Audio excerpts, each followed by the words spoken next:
उत्तराखंड से जुड़ी हर अपडेट व सभी एग्जाम्स की तैयारी के लिए अभी सब्सक्राइब कीजिए मैथिस्तान को और ऊपर बने बेल आइकन को प्रेस करना ना भूलें।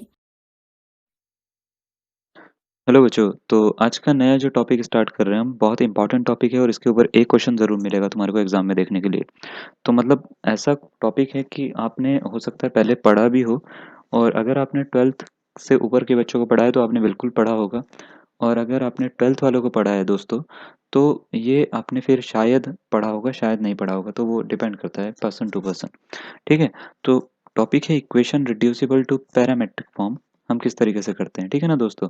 तो इक्वेशन रिड्यूसिबल टू, कोई भी इक्वेशन है उसको पैरामेट्रिक फॉर्म में किस तरीके से रिड्यूस करते हैं, ठीक है? Parametric form. तो अ, हमको ये कैसे पता लगेगा कि कोई भी इक्वेशन जो है पैरामेट्रिक फॉर्म में रिड्यूसिबल है या नहीं है? तो उसके लिए भी काफ़ी सारे तरीके होते हैं। मैं आपको एक एग्ज़ाम्पल का एक क्वेश्चन लिख के बताता हूँ। मान लेते हैं क्वेश्चन आपने लिखा है कि मैंने बोला कि डिफरेंशिएट करो अ, ए की पावर एक्स को अ, ए की पावर 2x के रिस्पेक्ट में।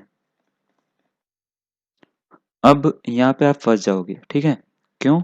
क्योंकि आपने डिफरेंशिएट y को करना सीखा है x के रिस्पेक्ट में, है ना? जैसे y is equals to sin x दे रखा हो, इसको x के रिस्पेक्ट में करोगे तो आप dy/dx निकाल लोगे और आप cos x इसका आंसर बता दोगे, है ना? बट अगर मैं बोलूँ कि आप जो है e की पावर x को डिफरेंशिएट करो, ठीक है? e की पावर 2x के रिस्पेक्ट में, तो क्या आंसर आएगा आपको नहीं पता। अब यहाँ पे आप फँस जाते हो, तो यहाँ पे आती हैं ये वाली जो फॉर्म है वो काम आती है, जो रिड्यूसिबल पैरामीट्रिक फॉर्म होती हैं। अब इनको किस तरीके से करते हैं वो मैं आपको समझाता हूँ। तो देखिए ज़रा, मान लेते हैं कि आपको कोई भी फ़ंक्शन जैसे y है, ठीक है? कुछ भी फ़ंक्शन है उसको x के रिस्पेक्ट में अगर डिफरेंशिएशन करना है, x के रिस्पेक्ट में, ठीक है? तो आप क्या लिखते हो? बिल्कुल dy/dx लिखते हो ना, है ना? तो dy/dx लिखते हो तो dy/dx यानी y का x के रिस्पेक्ट में डिफरेंशिएशन हो रहा है। ये इंडिपेंडेंट है इस समय, ये डिपेंडेंट है ना? अगर मैं बोलूँ कि अगर e की पावर x का करना है, e की पावर 2x के रिस्पेक्ट में, तो ये नीचे आ जाएगा। बट ये जो है ना वो दिखने में बड़ा अजीब लगता है। तो इसको करने का एक तरीका होता है, मैं आपको समझाता हूँ कि किस तरीके से आपको करना है।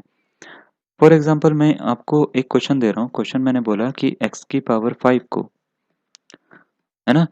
x की पावर 3 की रिस्पेक्ट में करो, ठीक है? x की पावर 3 की रिस्पेक्ट में डिफरेंशिएशन करो। तो इसको करने का देखो तरीका क्या होता है। आपको करना क्या है कि पहले वाले को u मान लो। u मानोगे तो u is equals to x raise to power 5। दूसरे वाले को v मान लो तो x रेज़ टू पावर 3 हो जाएगा, है ना? तो अब क्या करो, इसका du अपॉन dx निकालो, यानी x के रिस्पेक्ट में निकालो। कितना आएगा? बिल्कुल सही, 5x की पावर 4। dv अपॉन dx निकालो तो कितना आएगा? 3x स्क्वायर आएगा, है ना? अब आपको निकालना क्या है? आपको निकालना है कि x की पावर 5 का x की पावर 3 की रिस्पेक्ट में डिफरेंशिएशन। x की पावर 5 क्या था? u।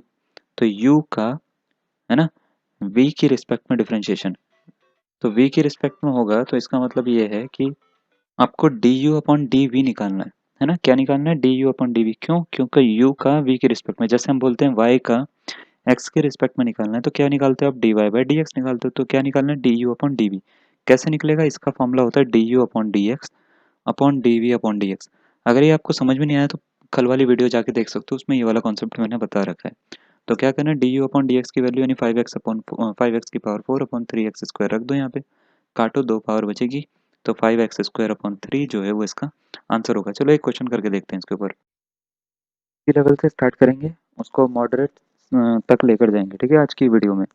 तो इजी एक क्वेश्चन से स्टार्ट करते हैं। आपको बोला the differential coefficient of x raise to power 6 with respect to x cube is, यानी x रेज़ टू पावर 6 का x रेज़ टू पावर 3 की रिस्पेक्ट में डिफरेंशिएशन क्या होता है? तो आप क्या करोगे? लेट, पहले वाले को u मान लो, u is equals to x raise to power 6। दूसरे वाले को क्या मान लो? v is equals to x raise to power 3। क्या करो? du अपॉन dx निकालो। क्या निकलेगा? 6x की पावर कितना? 5, है ना? dv अपॉन dx निकालो। क्या निकलेगा? 3x square. सही है। अब आपको क्या निकालना है? du अपॉन dv निकालना है, यानी x की पावर 6 का x की पावर 3 की रिस्पेक्ट में। ठीक है, अगर x की पावर 3 का x की पावर 6 की रिस्पेक्ट में करना होगा तो आपको इसका उल्टा निकालना होगा, यानी dv अपॉन du निकालना होगा इस केस में। तो क्या होता है ये? du upon dx upon dv upon dx, है ना? ये होता है। तो क्या मिला? 6x की पावर 5 अपॉन 3x स्क्वायर। काटो इसको, कितनी पावर कट होंगी? ये 3 पावर मिलेगी, 3 से 2 पारी में 6 कट होता है तो 2x³ इसका आंसर। तो ऑप्शन नंबर डी इसका करेक्ट आंसर होगा। चलो अब मैं आपको एक क्वेश्चन दे रहा हूँ, आप इसको करके दिखाना, ठीक है? चलिए ये अब जो है ये प्रीवियस ईयर पेपर का क्वेश्चन है आपका, और क्वेश्चन आपको बोल रखा है what is the derivative of sine square x with respect to cos square x, यानी साइन स्क्वायर एक्स का डेरिवेटिव कॉस स्क्वायर एक्स के रिस्पेक्ट में क्या होगा। तो प्रीवियस ईयर पेपर ही करवाऊंगा मैं आज इसके क्वेश्चन जो है, ठीक है, जितने भी आ रखे हैं। तो कैसे करोगे आप इसको, ठीक है, आपके पास जितना भी टाइम आपका लगता है वीडियो पॉज करके आप टाइम लगाइए अपना, ठीक है। मैं सीधा आंसर बताता हूँ। क्या करना है, पहले वाले को यू कंसिडर कर लो, u is equal to sine square x. जिसके रिस्पेक्ट में करना है उसको v कंसिडर कर लो, तो v is equal to cos square x, है ना। तो अब इसका अगर डिफरेंशिएशन करेंगे तो डी यू अपॉन क्या निकालना है आपको, डी एक्स निकालना है। तो साइन स्क्वायर एक्स का पहले पावर का करो, 2 साइन एक्स हो जाएगा, एक पावर खत्म हो जाएगी यहाँ पे, है ना। फिर साइन एक्स का करो, D by d x of sine x कितना होता है, बिल्कुल सही, कॉस एक्स होता है। कैसे करते हैं, सबसे पहले पावर का करते हैं, पावर का करा तो 2 आगे आ गई, एक पावर कम हो गई, साइन एक्स बचा, फिर साइन एक्स का भी करना पड़ेगा, तो 2 साइन एक्स कॉस एक्स हो गया, है ना। अब इसका करो, इसका क्या होगा, d v upon d x, तो क्या हो जाएगा 2 कॉस एक्स, फिर कॉस एक्स का करते हैं तो कितना होता है माइनस साइन एक्स, है ना। डायरेक्ट कर देता हूँ मैं।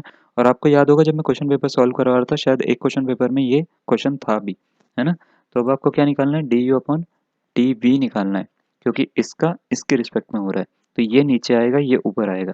तो क्या हो जाता है 2 sine x cos x upon 2 cos x into minus sine x.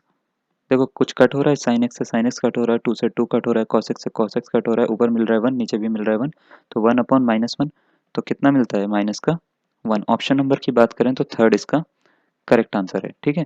तो आपने भी शायद यही निकाला होगा, नहीं निकाला है तो आपका ये जो आंसर है ये करेक्ट आ रहा है, थर्ड वाला, ठीक है।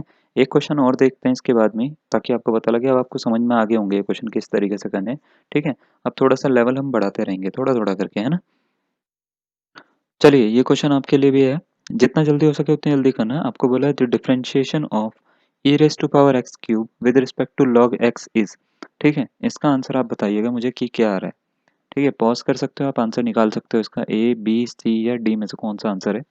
मैं बताता हूँ करना किस तरीके से, इसका डिफरेंशिएशन करना है किसके रिस्पेक्ट में, इसके रिस्पेक्ट में। तो करना क्या है, पहले वाले को मान लो u, u is equal to e raise to power x cube, दूसरे वाले को मान लो v, v is equal to log x, ठीक है। पहले d u upon d x निकालो, क्या निकलेगा d u upon d x, हाँ e की पावर x का करोगे पहले तो e की पावर x का होता है e की पावर x, लेकिन फिर डी एक्स क्यूब का भी करना पड़ेगा, तो D by d x of x cube करो, एक्स क्यूब का कितना होता है 3x², और ये वाला e की पावर x क्यूब जो है वो ऐसे लिख दो, ठीक है। अब इसका करते हैं d v upon d x, log x का तो बड़ा आसान होता है, क्या होता है लॉग एक्स का 1 अपॉन एक्स, है ना। अब आपको क्या निकालना है, d u upon d v निकालना है, तो d v upon d v कितना होता है, वो होता है 3x² into e raise to power x cube upon d v, यानी 1 अपॉन एक्स। ये जो है अपॉन वाला एक्स इधर चले जाएगा तो किस में चले जाएगा, मल्टीप्लाई में, तो 3x² into x into e raise to power x cube, तो क्या मिल रहा है 3x³ into e raise to power x cube. तो ये जो है बच्चों इसका आंसर हो गया, कौन सा वाला है, ऑप्शन नंबर सी इसका आंसर। अच्छा मैं बच्चों बच्चों बोल देता हूँ, सॉरी, ये जो है टीचर्स इनका आंसर हो गया, वो थोड़ी सी आदत पड़ रखी है मेरे को, उसका माइंड मत करना, ठीक है। नेक्स्ट क्वेश्चन की ओर बढ़ते हैं। तो ठीक है, नेक्स्ट जो क्वेश्चन है ना, ये बहुत बढ़िया क्वेश्चन है, 33 क्वेश्चन है ये। मतलब ये जो जिस सेट से मैंने उठाया उसमें 33 नंबर पे क्वेश्चन था ये, और बहुत अच्छा क्वेश्चन है। क्वेश्चन मैं पहले आपको पढ़ के बता देता हूँ। If f x is equal to e raise to power sine log cos x है, g x is equal to log cos x है, then what is the derivative of f x with respect to g x. अगर आपने ये method नहीं पढ़ा होगा तो ये आप क्वेश्चन छोड़ के आ जाओगे, है ना। लेकिन अगर आपने पढ़ रखा है तो आप बिल्कुल करके आओगे इसको। अब इसका जो है, आप 4 ऑप्शन है, आप जल्दी से करके सोचिए कि कौन सा वाला इसका करेक्ट आंसर आएगा, ठीक है। जितना टाइम आप ले सकते हो वो देखिए, और टाइम कितना लग रहा है वो भी बहुत ज़रूरी है, क्योंकि जो टाइम लग रहा है वही आपके एक्यूरेसी के साथ में, जो टाइम लग रहा है आपका वही आपको एक तरह से मेरिट में लाने का भी काम करता है, ठीक है ना। तो और दूसरी बात यह है कि होमवर्क क्वेश्चन के बारे में मेरे को बताना था, तो होमवर्क क्वेश्चन की पीडीएफ में डाल चुका हूँ, ठीक है। होमवर्क क्वेश्चंस की जो पीडीएफ है वो ग्रुप में डल गई है। उसमें एक गलती ये है कि मैंने नाम से नहीं बताया, तो मैं अभी थोड़ी देर में नाम लिख के बता दूंगा कि होमवर्क क्वेश्चन की पीडीएफ है, आप उसको करिए। और उसमें बहुत अच्छे अच्छे क्वेश्चंस मैंने डाले हैं, आपको करके सचमुच में लगेगा कि आप अच्छा लेवल है उन क्वेश्चंस का। कुछ क्वेश्चंस इजी हैं, कुछ क्वेश्चंस अच्छे हैं, तो करके देखिएगा, जो भी आपको नहीं आता वो आप मेरे से पूछ लेना, मैं आपको उसका आंसर भी दे दूँगा, ठीक है? तो कम से कम 250 के आसपास क्वेश्चन है वो, और करके पूरा का पूरा देखिएगा, ठीक है? तो जहाँ पे डाउट लगेगा पूछ लेना, कोई दिक्कत नहीं है ना? तो चलो इसको सॉल्व करते हैं ज़रा, इसका क्या आंसर आना चाहिए, क्या लगता है ना? देखते हैं ज़रा। तो चलिए पहले वाले को तो हम क्या करते हैं, यू और वी मानने की ज़रूरत नहीं, पहले से ही एफ एक्स और जी एक्स दे रखा है। मानना है तो मान लो, कोई बात नहीं। U is equal to e raise to power sine log cos x, इसको मान लेते हैं। दूसरे वाले को क्या मान लेते हैं, वी बराबर क्या है, लॉग कॉस एक्स। अब दोनों का अलग अलग सॉल्व करेंगे, ठीक है ना? पहले d v upon d x निकालते हैं। क्या निकलेगा, लॉग एक्स का होता है 1/x, तो 1/cos x, फिर D by d x of cos x भी करना पड़ेगा, है ना? तो कॉस एक्स का क्या होता है, कॉस एक्स का होता है साइन एक्स। इसको रब कर देता हूँ मैं ज़रा, एक मिनट, थोड़ा सा ज़्यादा घिच पिच हो गया है। तो कॉस एक्स का जो होता है वो साइन एक्स होता है, तो ऐसे लिख देता हूँ मैं, minus sine x upon cos x. Minus sine x होता है ना, तो माइनस टेन एक्स आ जाएगा इसका, ठीक है? यानी 1/cos x log x का, फिर cos x का होता है माइनस साइन एक्स, तो ये माइनस साइन अपॉन कॉस, ऐसे ये बन जाएगा पूरा का पूरा minus ten x. D v upon d x आ गया तुम्हारा माइनस टेन एक्स। अब हम क्या करते हैं, D u upon d x निकाल के देखते हैं क्या आ रहा है। पहले तो e raise to power x का जो होता है वो e raise to power x ही होता है, तो e raise to power sine log cos x हो गया। फिर आपको क्या करना पड़ेगा, d by d x of sine log cos x भी करना पड़ेगा, साइन लॉग कॉस एक्स का भी करना पड़ेगा। तो पहले तो ये देखो, ये तो ऐसे का ऐसे ही रहेगा, e raise to power sine log cos x, है ना? फिर साइन एक्स का करते हैं, साइन एक्स का कितना होता है, साइन एक्स का होता है कॉस एक्स, तो कॉस लॉग कॉस एक्स हो गया। फिर लॉग कॉस एक्स का भी करना पड़ेगा, d by d x of log cos x, है ना? तो log cos x का तो अभी करा, क्या निकला था, माइनस का tan x निकला था ना। तो ये क्या हो जाएगा, ये हो जाएगा e raise to power sine x, sine log cos x, फिर cos log cos x, फिर माइनस tan x। अच्छा, अभी आपको क्या निकालना है, d u upon d v निकालना है।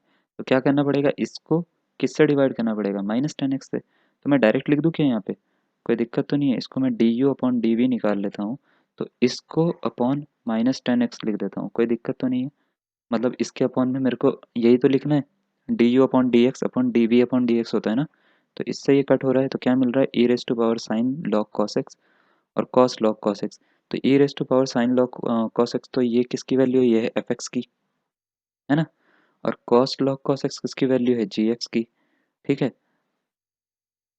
कॉस लॉग कॉस एक्स नहीं, sorry, log cos x g x की वैल्यू है, तो कॉस, और ये लॉग कॉस एक्स किसकी वैल्यू है, जी एक्स की। तो f x log f x cos g x जो है वो इसका आंसर आ रहा है। कौन सा वाला ऑप्शन आ रहा है इसका, ऑप्शन नंबर 1 जो है वो इसका करेक्ट आ रहा है। समझे आप, क्या करा, टेन एक्स से टेन एक्स काट दिया, साइन, ये पूरी की पूरी एफ एक्स की वैल्यू थी, यहाँ पे लिख दी, है ना? उसके बाद ये कॉस का कॉस ऐसे ही लिखा, ये पूरी की पूरी जी एक्स की वैल्यू थी, तो ये यहाँ पे लिख दी, देखो जी एक्स की वैल्यू, है ना? तो ये पूरा का पूरा इसका आंसर हो गया। तो आई होप आपको समझ में आ गया होगा, फिर भी नहीं समझ में आया तो मैं दोबारा से आपको बता दूंगा, कोई दिक्कत नहीं है, रिटर्न भी दे दूंगा आपको, ठीक है? तो एक बार इसको ज़रा आप रिवाइंड करके देख लीजिएगा, आपको पूरा का पूरा समझ में आ जाएगा। कुछ नहीं करा, क्या था कि उसका आंसर ऐसे आया, e raise to power sine log cos x, ठीक है, into cos log cos x, ये आया है d u upon d x, ठीक है, इंटू माइनस टेन एक्स। और d v upon d x जो आया वो क्या निकला, d v upon d x जो आया वो आया है आपका माइनस टेन एक्स। और आपको पता है दोनों को डिवाइड करके क्या मिलता है, d u upon d v मिलता है, जैसा आप तक कर रहे हैं ना। इससे ये काट दो, और ये जो आंसर मिलेगा इससे कंपेयर करके लिख लो, ये F x cos g x आ जाएगा। ये इसका फाइनल आंसर है, ठीक है? तो समझ गए होंगे आप। तो आज के लिए इतना ही। इसमें जो है होमवर्क के क्वेश्चन मैं अपलोड कर चुका हूँ, वहाँ पे जाके देख लेना पूरे के पूरे, उसमें से डाउनलोड कर लेना। 2.5 MB की एक आपको PDF मिल जाएगी, उसमें है, ठीक है, ग्रुप में, वहाँ से डाउनलोड करो, सॉल्व करो, जो नहीं आता वो पूछ लेना, ठीक है? तो चलिए आज के लिए इतना ही, धन्यवाद।